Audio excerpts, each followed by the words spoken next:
Hey friends, I just wanted to do a little video showing our gardens and what they look like in June.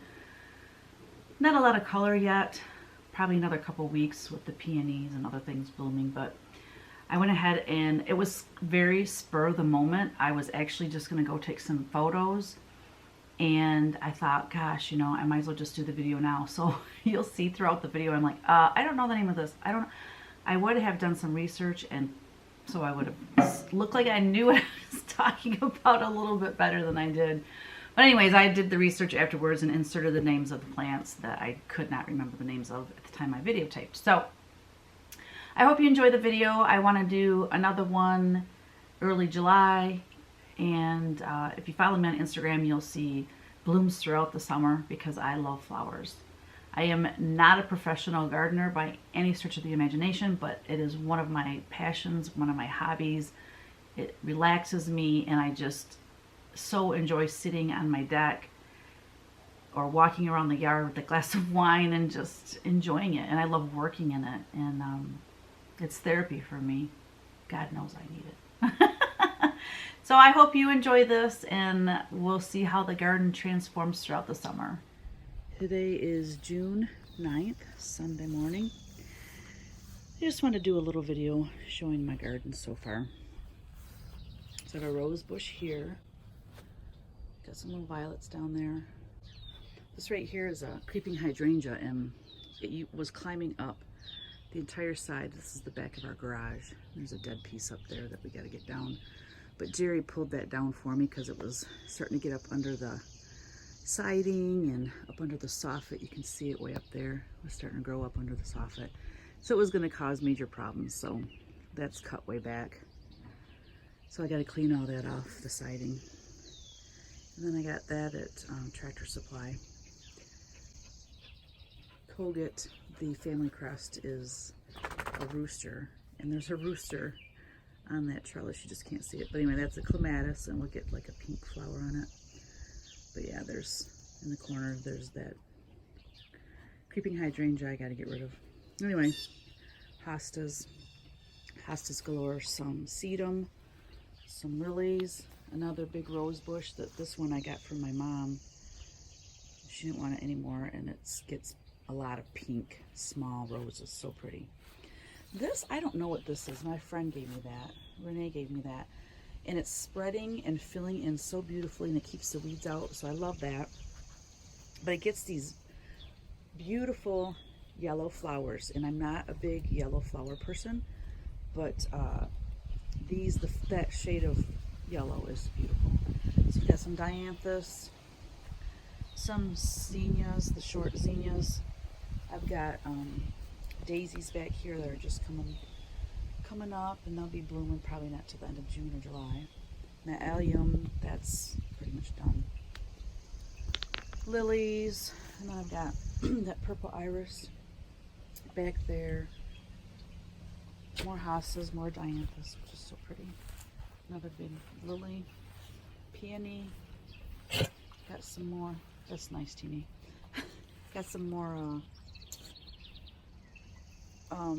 Oh my gosh, zinnias right there. This is catmint. I love that stuff. It's just so pretty.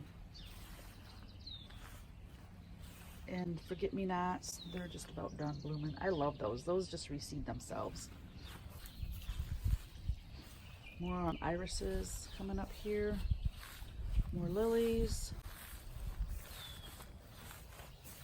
There's a weed. I need to get that out of there. This bed is filling in nicely. It's there's a lot of things in here that I don't like these strawberry. If they actually got strawberries, I would love that, but they just get the white flowers and then they don't get any strawberries on. But they fill in, so I kind of leave them. Got some peonies in here getting ready to bloom. This bush just kind of showed up, and it fills the area in nicely, so I'm leaving it for now. And these gorgeous irises. I love that purple color. And my all-time favorite iris. And there's only like one stalk with 3 blooms on it, so you gotta enjoy that while I can. More irises. I mean, a big goal of mine is to have things blooming constantly. So in the springtime, the first thing that blooms is my forget-me-nots, and then we go into the irises, and then and the dianthus and the irises about the same time, and then the peonies bloom, and then I have phlox in here. I think that's the phlox gets pink flowers, and I have more lilies right there. So there's daylilies, which is this more grassy look, and then there's tiger lilies that have more of a stalk. More peonies here. This peony is gonna be beautiful. So I'll film later. This, I forget what this is called, this little purple flower. And it just keeps blooming and blooming. More hostas. I've got a lot of black-eyed Susies that just kind of show up everywhere. And there's another big hosta there. All right, so this was when you pull up in the driveway, this is the left side of the house. So I will show you the right side of the house. So here's my studio's back there. Oh, and this right here, that has clematis on it growing up where that birdhouse is. And then all around there, there's 7, what do you call those? Roses. Forever roses? I don't remember the name of them, but I'll put that there when I look it up. In the pond. So this is our view out the walkout basin. Okay, this bed is coming down from our deck. Like there's our house, or our deck.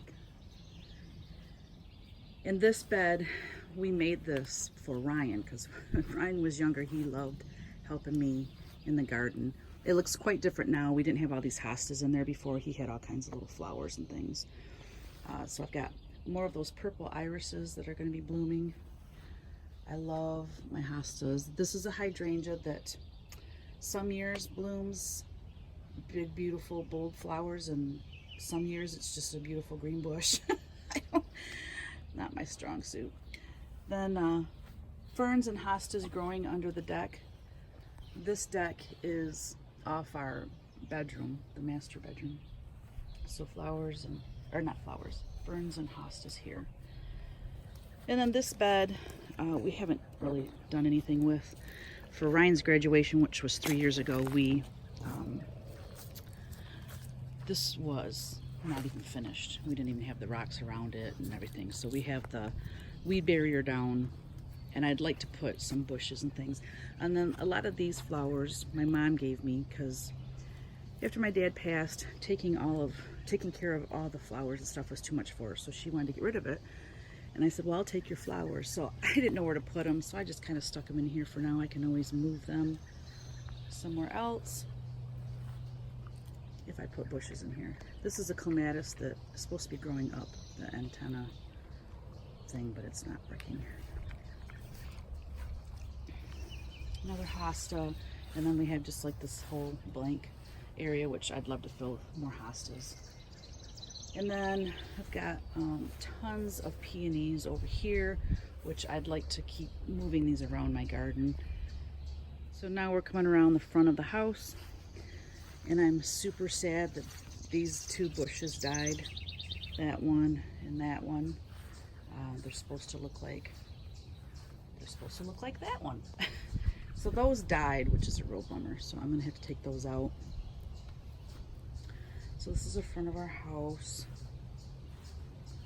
I love the Chinese maples. So that's a miniature Chinese maple. There's the front of our doorway. Then we have a larger Chinese maple here, which was a really bad spot to put it, because now that it's big, it's really too big for that area. But so in here, I forget what this ground cover is.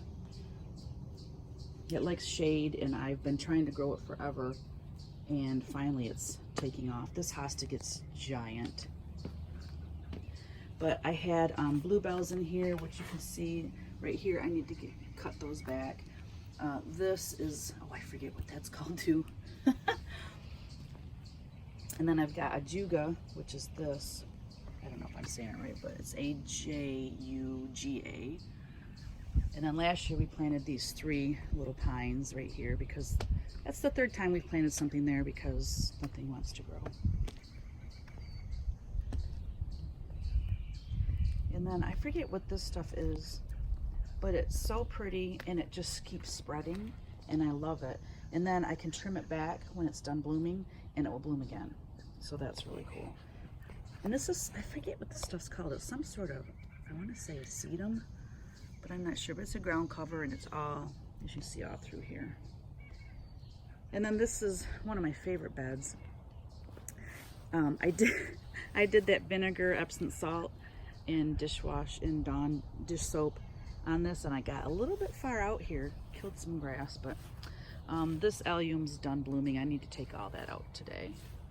But I've got another one of those gorgeous irises. I've got some little zinnias in there, and I have planted zinnia seeds as well. I've got some more catmint here. Here's some black-eyed Susies. This is phlox here that gets beautiful pink flowers.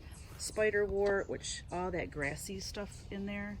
We'll get these. I've got a dark pink or a dark purple like that, and then a lighter purple kind of mixed in there. This, I forget what this is called, but it gets really tall spikes of purple flowers. You can tell I like purple. More black-eyed Susies, more dianthus here in the front. This is the spiderwort. It's getting ready to bloom, as you can see. It kind of takes over, so if you get it, don't, like, I wish I wouldn't have put it in this bed because it really does want to take over the whole bed. I got, oh, I forget, what do you call these? I love them, poppies. Planted that poppy last year, and it's getting kind of crowded out. I need to, maybe today I can pull a bunch of the spiderwort out. The spiderwort, you just yank it out, and it's no big deal. More sedum. And then once I take this allium out, I've got butterfly weed that starts filling in here, which gets an orange flower on it, and it attracts monarch butterflies. So this is our front lawn. Yesterday I did that spray for the weeds, but it didn't kill the weeds around this, and what I'm thinking is because it needs full sun to kill the weeds, so I'm just gonna have to pull all those out today. It didn't work, and that's the only thing I can think of is because it needs to be full sun. So these are all of the hostas we've been planting, ferns and hostas. This is our front yard. And we've got the hostas going all the way down. And today our project after church is to finish putting the weed block down and then get mulch and fill this all in with mulch so that it looks better. So this was all from here all the way down. That was all planted last year. And then this way has been, I don't know, 2 or 3 years now. So it's filling in really pretty. I've got some astilbe back here because I wanted a little color. So those get pink plumes on them. So this comes all the way around. And there's our driveway, so it wraps, when you pull in, you can see it wraps around the whole thing. I love it. And there's a couple hydrangeas here that I'm going to transplant because they don't like it here. This is on a slant, and so the water just runs down it. And I know hydrangeas need a lot of water, so they're not liking it here. So I'm going to take, there's one there, and then there's one there. So I'm going to take those out, and we're going to put hostas in there instead. Oh, there's 3 of them. My bad. There's another one right here. So we're going to remove those and plant those down by my studio under some pine trees. So it wraps around the whole front of our yard. Like our yard ends basically where you see the end of right there. Our yard ends, and then this is the road that curves around to the dead end road. There's a house back there, farmhouse back there, and so we live on a dead end road, so it's nice and quiet here. So there you go. That is our gardening adventure. I'm going to run down by the studio and show you where we've been transplanting all those hostas. Okay, so we're walking out of the studio. I just wanted to show you a close-up of this, and I'll do this again when that clematis is blooming because it's gorgeous. And here's all of the roses. There's 7 rose bushes around here. And those little white flakes are little pieces of soap, like bar soap, because it's real fragrant, to keep the deer away, because the deer eat last year every single rosebud they ate off. So there's one about to bloom, but when these are in full bloom, it's going to be gorgeous. I just pray the deer don't eat those. So you can see our house up that way. Okay, so there's our fire pit, which we'd like to move because it's kind of right in the middle of the yard, but it's a nice location for it. So we're coming down to the studio. So as you remember maybe from the past videos how we had trees removed, and along my studio we had hostas. You can see. Anyway, the hostas were all along. Okay, hold on. Where's my finger? The hostas were all along my studio right here. So we took all of those out. We split some of them, but we planted all of those along here. And there's some ginormous hostas back there. So we planted the rest of them yesterday.